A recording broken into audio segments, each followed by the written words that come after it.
14장부터 17장까지 예수님의 고별 설교로 요한복음은 예수님의 어떤 사역에 대한 정리를 이렇게 쭉 하고 있고, 어제 말씀처럼 그 마지막에 기도로 마무리를 하고 있는 것으로 그렇게 보여줍니다. 18장, 19장은 예수께서 이제 고난을 받고 십자가의 형을 받고 십자가에 못 박혀 이제 죽으시는 것을 얘기하고 있고, 20장이 부활, 예수님의 부활을 다루고 있고, 마지막 한 장은 이제 부활 이후에 예수님께서 그들에게 주신 사명과 그 후에 제자들의 모습에 대해서 다루고 있습니다. 그렇게 요한복음은 마무리가 되집니다. 오늘은 18장으로서 예수님께서 체포당하시고 재판받으시는 이야기를 우리에게 전해주고 있습니다. 1절에서 11절에 예수님께서 체포되시는데 그 모습을 이렇게 묵상을 해보면 그냥 보통 죄인이 막 도망치다가 잡히는 그런 모습이 아니라 아주 의연한 모습, 명예스러운 모습, 그런 모습을 보여줍니다. 항상 가던 그 동산, 우리는 다른 마태, 마가, 누가에서 알듯이 겟세마네 동산이라는 걸 압니다. 기도하는 자리, 그곳에 늘 가셨던 그곳인데 제자들과 함께 갔던 그곳에 가게 됐고, 유다가 이제 대제사장의 하속들이라고도 얘기하는데 여기는 아랫사람이라고 번역을 했고, 이 아랫사람들은 어떤 사람들이냐면 로마의 군인들 일부를 이 성전을 경비하라고, 또 그래서 대제사장의 휘하에 둔 군인들이 있습니다. 그래서 그들을 앞세워 가지고 와요. 왜냐하면 이 로마의 지배를 받고 있었기 때문에 자체 군대를 들 수가 없었고, 또 자기들이 만일 그렇게 했다면은 로마 이 총독에게 눈총을 받고, 또 굉장히 그런 문제에 대해서 민감하기 때문에 그렇게 할 수가 없었습니다.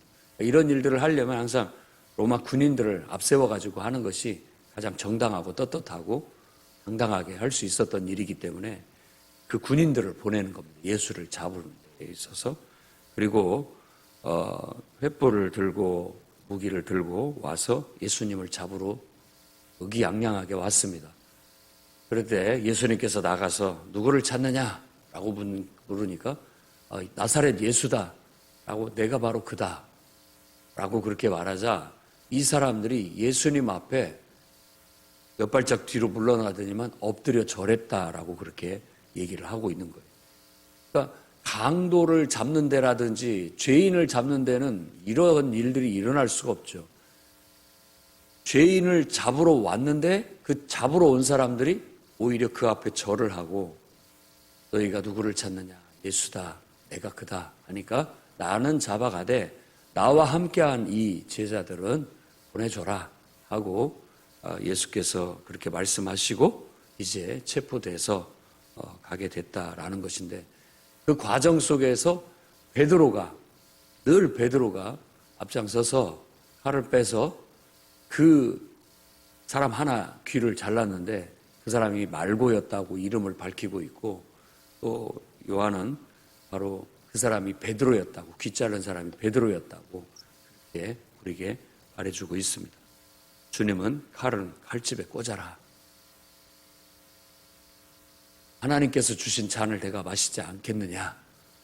마셔야 된다라는 그런 말씀을 하심으로써 예수님이 체포당하시는 모습을 보여줍니다.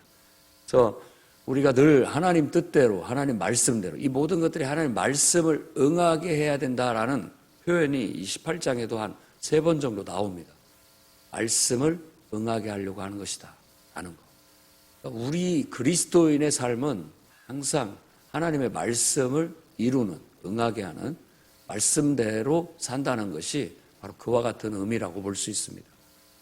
늘 하나님 말씀대로 살면 설령 남이 나한테 부당하게 대하고 또 이렇게 나를 감옥에 가둔다든지 잡아간다든지 하더라도 우리가 결코 죄인이 아니기 때문에 도망친다든지 또 혹은 비굴하게 군다든지 이러지 않아야 되겠다는 생각이 듭니다. 하나님 말씀 앞에 당당하고 떳떳한데 그렇게 우리가 부끄러운 모습이 아니기 때문에 항상 당당하게 부정적인 일들도 우리에게 닥쳐올 때 의연하게 그걸 대처해 나갈 수 있어야 되고, 이게 다 하나님 말씀대로 내가 살아가는 것이고 성경 말씀대로 되는 것이다. 우리는 이제 더 할 말이 있죠. 예수님께서도 그렇게 당하셨고 그와 같은 일을 겪으셨고 그런 과정 속에서도 그분은 하나님 말씀대로 끝까지 순종하여 나아가 십자가에서 죽으셨다. 이제 우리도 그 길을 가야 된다면 우리도 복음을 전하고 진리를 전하다가 죽는다 할지라도 우리도 당당하게 이와 같이 그 길을 가야 되겠다라는 겁니다.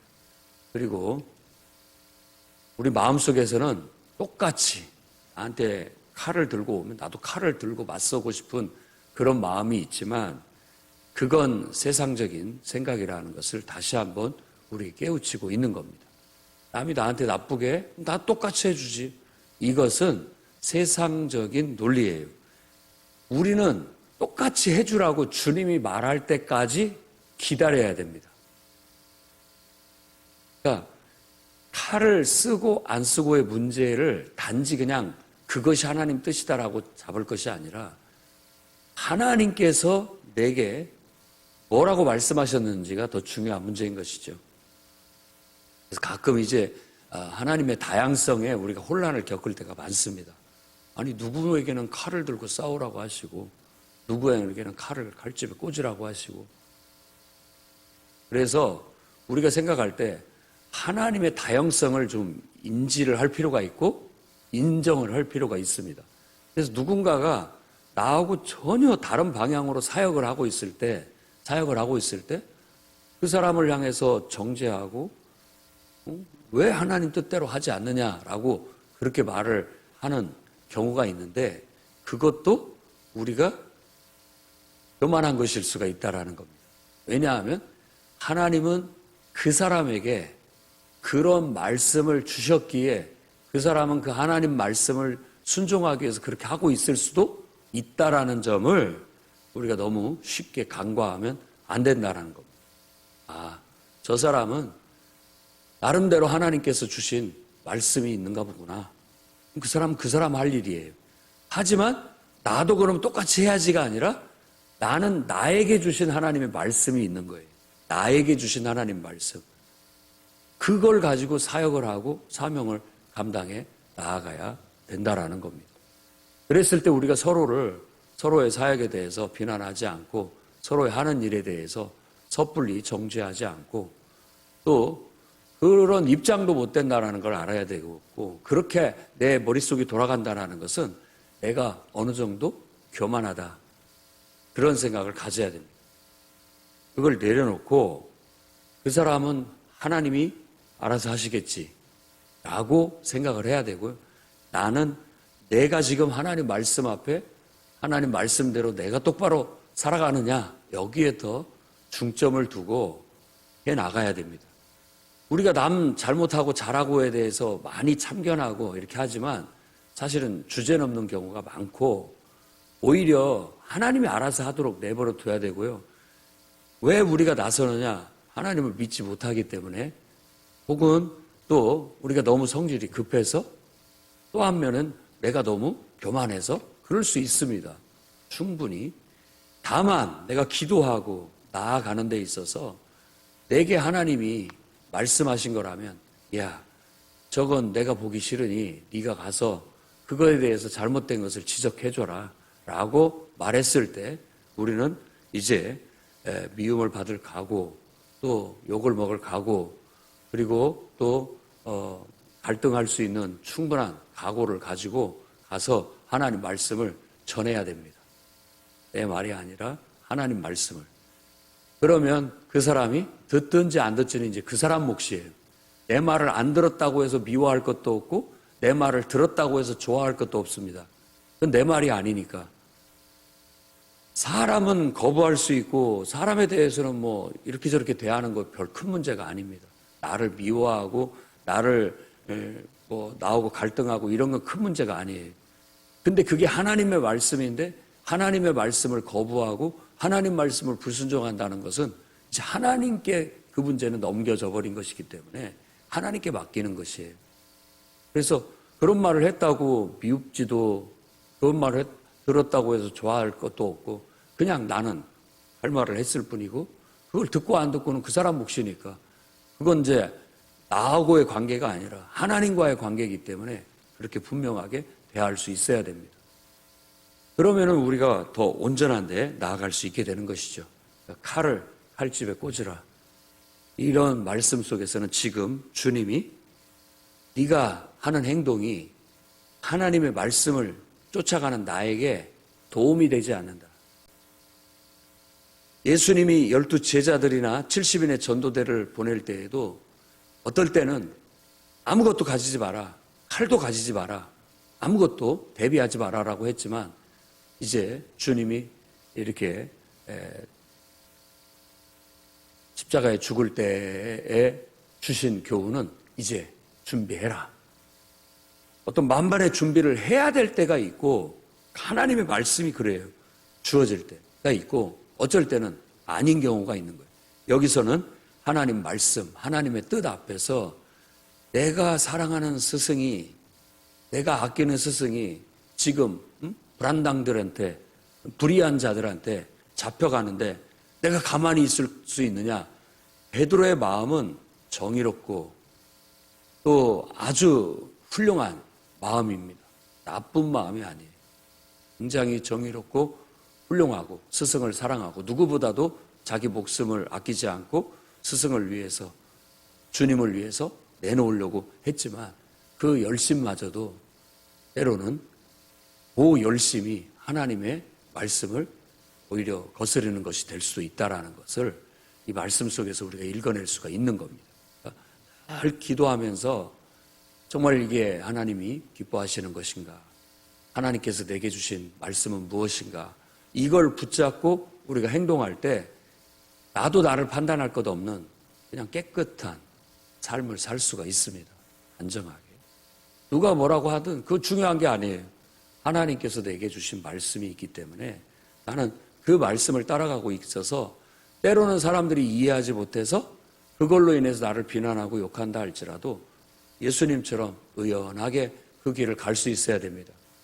나중에 그것을 알게 되면 모든 사람들이 몇 발짝 물러나서 내게 경의를 표할 거예요. 왜? 참 잘하신다, 훌륭하다. 그게 정말 진짜 주님의 제자의 삶이다 라고 말할 수 있게 된다라는 겁니다. 너무 섣불리 앞서 나가지 않도록 우리가 나도 모르는 사이에 스스로 교만해 하면서도 교만한지 모르는 그런 일이 없어야 되겠고, 베드로는 계속해서 요한도 그런 모습들을 몇 가지 보여줌으로써 우리에게 교훈을 삼고 있는 겁니다. 베드로 같은 초대교회에 정말 존경받는 훌륭한 그런 제자도 이러한 우를 범했다. 우리가 그런 것들은 주의해야 된다라는 걸 말해주고 있는 것이죠. 베드로는 항상 이렇게 주님의 말씀보다 한 발짝 앞서 나가요. 너무 성격이 급해서인지 열정이 과해서인지는 모르지만 하나님 말씀을, 주님 눈치나 말씀을 보기 전에 행동을 해요.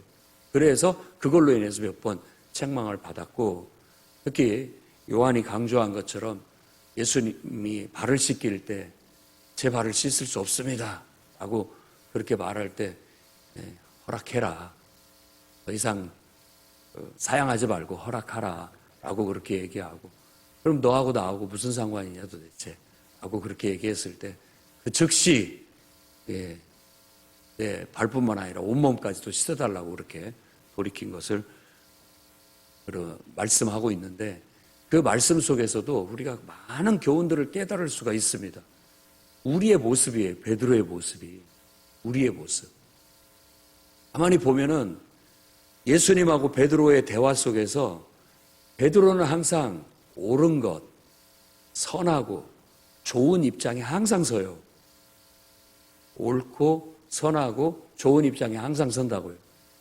그런데 지금 그 발을 씻을 때라든지 칼을 빼갖고 지금 예수님 앞에 나설 때라든지 이럴 때의 모습을 보면 그 예수님보다 자기가 더 의로워요. 항상 더 선하고.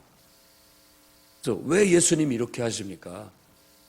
내가 볼 때는 이게 아닌데, 그 말은 예수님보다 내가 더 똑똑하다는 얘기고 내 생각이 더 옳다라는 교만이고 어떻게 보면 자만이 있는 것이죠. 왜 예수님 이렇게 하십니까? 라는 것은 예수님보다 내가 더 내 생각이 옳고 내 판단이 더 정의롭고 그렇다라는 거예요. 이 생각도 옳고 정의로울 수 있겠지만 하나님 말씀에 우리가 그것들이 거스린다면 그것마저도 주님 앞에 내려놔야 된다라는 거예요. 그럴 때 우리가 내 생각을 탁 들고 일어났다 할지라도 그 생각을 칼집에 딱 꽂을 수 있어야 되고요. 내 생각을 정리해 드릴 수 있어야 되고, 그런 의미라면, 즉시 내 발뿐만 아니라 내 온몸까지도 주님 닦아주십시오라고 자기 생각을 얼른 걷어들이고 주님 말씀에 따라갈 수 있는 그런 태도는 가져야 되는 겁니다. 그게 바로 제자도예요. 다른 게 제자도가 아닙니다. 하나님을 잘 섬겨야 되는데 우리가 예수님을 나의 구주로 나의 인생의 주인으로 고백하고 오늘 말씀에서 강조한 것처럼 예수님 나의 왕, 나의 정말 내 마음속에 내가 따르고 섬기고 늘 위에서 사는 나의 임금이다, 나의 왕이다 라고 고백하지만 때때로 보면은 주님을 내가 왕으로 섬기면서 주님 말씀만 하십시오, 뭐든지 하겠습니다 라는 태도가 아니라 주님 뭐 하고 계십니까? 제가 이렇게 말하지 않습니까? 빨리 하십시오. 오히려 예수님을 왕이 아니라 종으로 부리는, 내가 그분 위로 올라가는 경우들이 있다라는 거예요. 그러니까 가나의 사마리아 여인의 그 야곱의 우물에서 만났던 여인에게 너에게 가서 네 남편을 데려와라. 없습니다. 뭔 소리냐? 5이나 있지 않느냐? 지금 있는 6번째도 진짜 남편이 아니지 않느냐? 이런 것처럼 우리 안에 나도 모르게 내가 주님을 나의 주인이다, 나의 왕이시다 라고 하면서도 나는 내 생각을 또 내가 사랑하는 것들을 수도 없이 예수님보다 더 앞세우고 왕처럼 그렇게 섬기는 그런 우상처럼 가짜로 정말 나도 모르게 거기에 이렇게 빠져서 속아서 마귀에게 넘어가서 그런 일들이 비일비재할 수 있다라는 거예요. 그 사마리아 여인의 모습도 우리들의 모습일 수 있는 것이죠. 그래서 이런 것들이 우리에게는 더 의미 있는 겁니다. 굉장히 말씀은 우리에게 교훈이 되고 책망이 되고 가르침이 되고 우리를 바르게 하는 말씀이 될 수 있는 겁니다. 그러니 늘 칼을 칼집에 꽂으라 하는 말씀을 머릿속에 담아두고 내가 주님보다 앞서 나가는 생각이 막 칼을 빼들고 나서려고 할 때 뒤에서 말씀하시는 주님의 음성을 들을 수 있어야 돼요. 이 생각을 접어둬라. 하나님의 뜻은 지금 내가 이들에게 붙잡혀 고난을 받고 십자가에 죽는 것이다. 어떻게 그럴 수가 있습니까? 라는 우리 생각을 접어드려야 됩니다. 그리고 왜 하나님이 그렇게 하시는지를 뒤에서 곰곰이 묵상하면서 따라가야 돼요. 왜 하나님께서는 내가 전혀 원치 않는 방향으로 이 상황을 끌고 가시는가? 내가 정말로 바라지 않는 방향대로 왜 하나님은 내 삶을 이렇게 끌고 가시는가? 그 뜻을 이해할 수 있도록 기도하고 구하고 찾고 두드리며 나아가게 되면 때가 되면 알게 됩니다. 때가 되면 알게 돼요. 그래서 주님이 그렇게 하셨구나. 그때 내 모습이 사뭇 부끄럽구나. 왜? 물론 내가 하나님을 사랑하는 열심이 남다르다는 것은 분명하나 더 깊은 하나님의 뜻은 내가 구하지 못했구나 하는 걸 알게 된다는 것이죠. 여러분에게도 그런 깊이 있는 정말 성숙한 신앙으로 다듬어져 나아갈 수 있기를 바라겠습니다. 그리고 이제 안나스에게 붙잡혀 가서 신문, 재판을 받는 내용인데, 안나스는 지금 대제사장도 아니에요. 근데 그 지금 현재 대제사장인 가야바는 그의 사위예요, 사위. 그러나 실세는 이 안나스였다라는 걸 알 수가 있어요. 대제사장한테 데리고 가지 않고 이 일을 주도적으로 뒤에서 했던 사람은 안나스였다라는 걸 알 수가 있습니다. 그러니까 뭐라고 할까요? 안나스는 배우 실력자인 것이죠.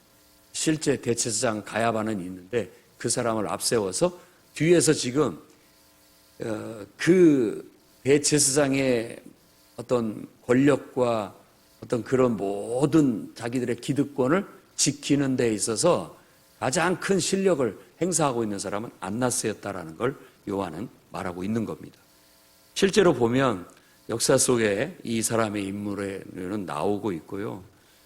구레뉴, 그러니까 총독 구레뉴, 이 빌라도가 오기 전부터 그는 대제사장으로 하고 있다가 그가 어떤 정치적인 문제로 인해서 실각은 당했고 다른 사람이 지금 대제사장으로 서 있지만 계속해서 뒤에서 배우 실력자로 세력가로 남아서 모든 것들을 조종하고 있다는 걸 알 수가 있습니다.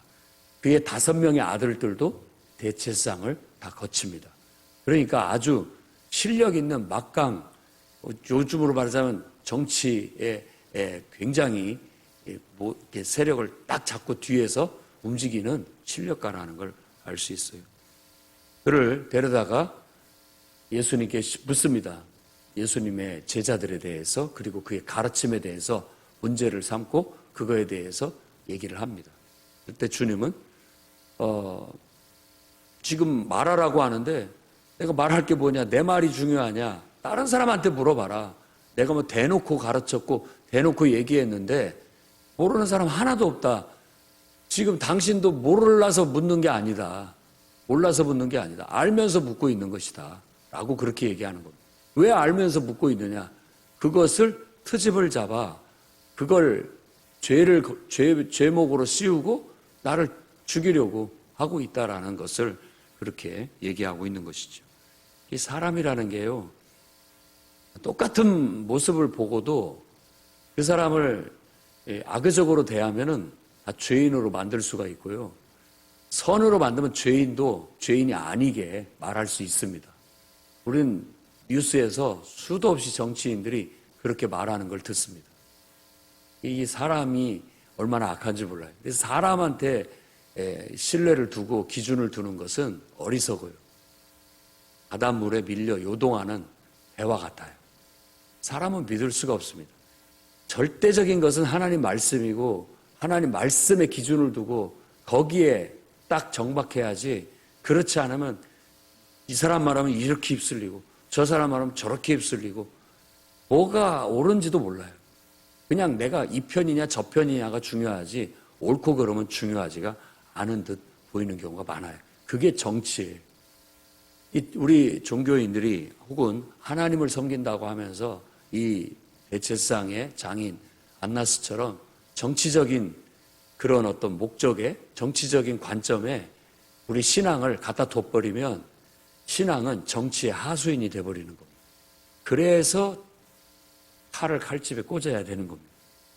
정치로 복음을 전하지 않고 오히려 정치나 정부가 우리가 복음을 전하고 하나님의 뜻을 이루는데 하나의 도구로 쓰여지는 정도가 돼야지, 정치인들의 선동과 주장에 내가 우리가 이 복음이 그 밑에 하수인 노릇을 하고 있다면 그건 하나님이 기뻐하시는 바가 아니라는 거예요. 다 알면서 왜 그러느냐? 정치적인 이유, 정치적인 유익 얻기 위해서입니다. 안나스의 말은 한 사람이 죽음으로 우리 모두가 다 유익을 얻을 수 있다. 그거예요. 그게 정치적인 이유입니다. 그래서 결국은 예수님께서 그렇게 답변을 하시자 그를 이제 대제사장 가야바한테 보내고, 그것은 가야바를 통해서 이 예수를 죽이기 위해 빌라도 총독에게 보내기 위해서 수순을 받게 돼서 빌라도 총독에게 가서 신문을 받는데, 빌라도는 28절에 32절 보면 그들이 유월절을 더럽히지 않으려고 예수님을 빌라도에게로 끌고 가는 걸 알 수 있습니다. 이 말은 행간을 읽어야 되는데 유월절을 더럽히지 않기 위해서라면은 뭐냐면 유월절 전에 이놈을 빨리 처단해버리고 깨끗하게 유월절을 맞이하자 이런 말이에요. 그러니까 지금 급한 거예요. 빨리 뭐 더 볼 것도 없다. 유월절이 내일이라면 그냥 내일 모레부터 오게 된다면 바로 없애버리자. 그런 거예요. 이 빌라도는 이제 뭐 전혀 그런 의도가 없어요. 빌라도의 로마 통치의 정치는 또 다른 목적을 가지고 있기 때문에 유대인들하고는 또 정치적으로 안 맞습니다.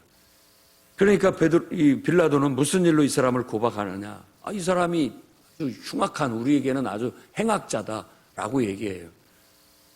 그러면 너희한테 죄를 졌으면 너희 법대로 처리해라.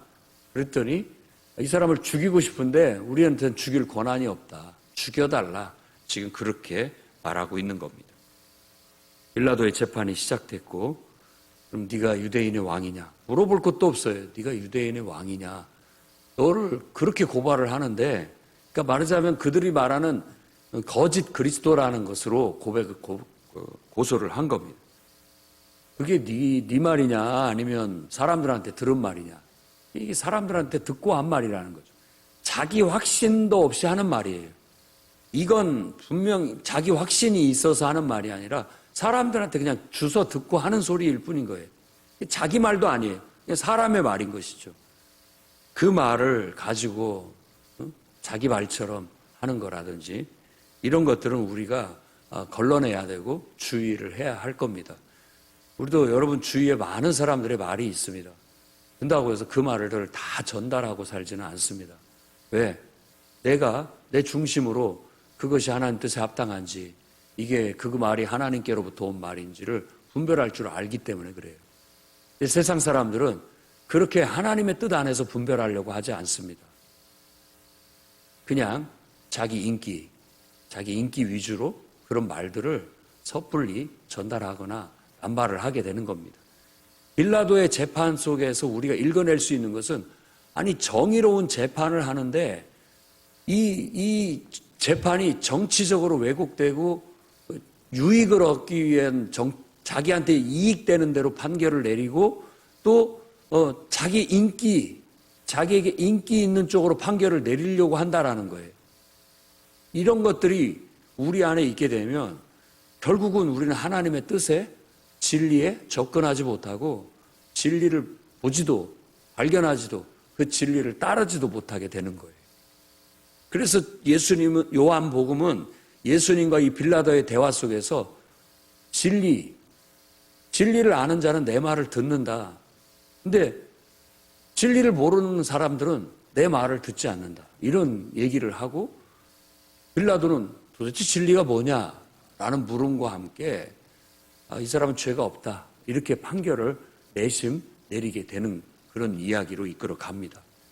그렇기 때문에 우리도 이 빌라도나 세상 사람, 세상에 속한 심지어 예수를 믿는다고 하면서도 세상에 속한 대제사장 안나스 같은 그런 생각을 갖게 되면 나한테 이익되는 대로 판단을 하고 내게 인기 위주로 판단을 해서 하나님 말씀으로 분별하고 판단하는 게 아니라 내게 인기, 내게 유익 그쪽으로 내 생각이 기울고 그거에 의해서 판단을 내리는 그런 우를 범할 수 있게 되는 겁니다.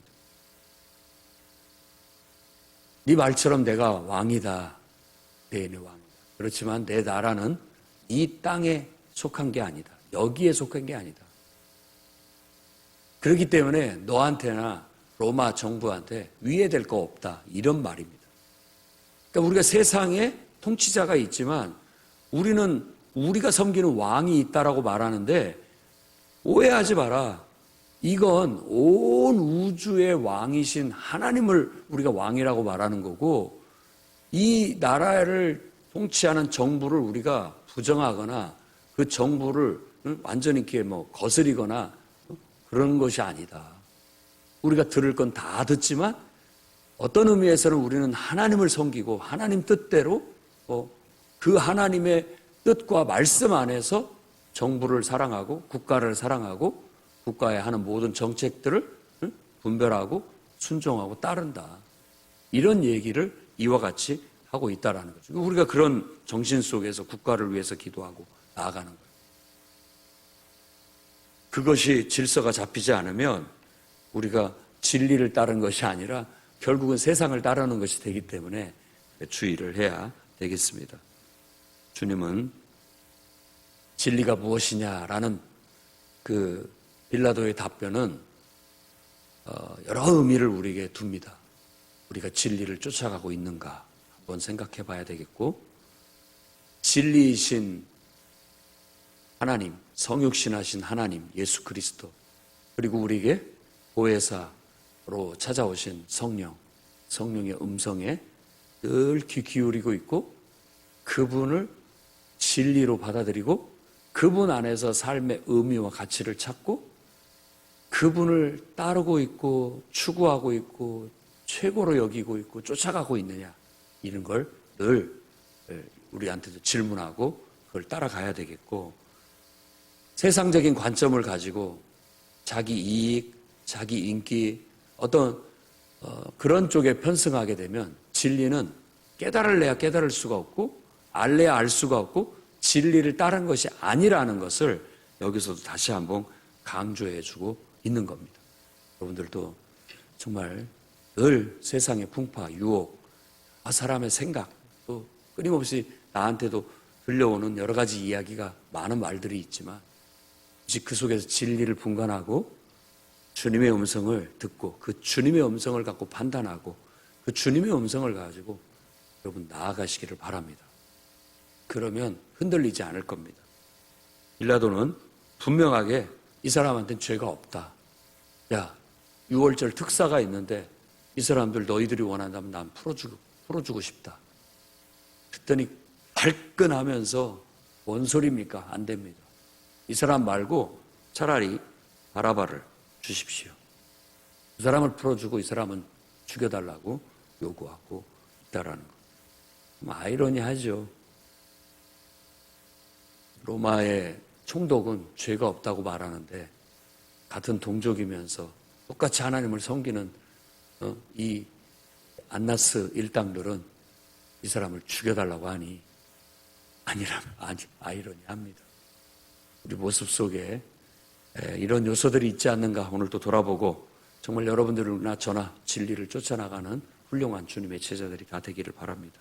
기도하겠습니다.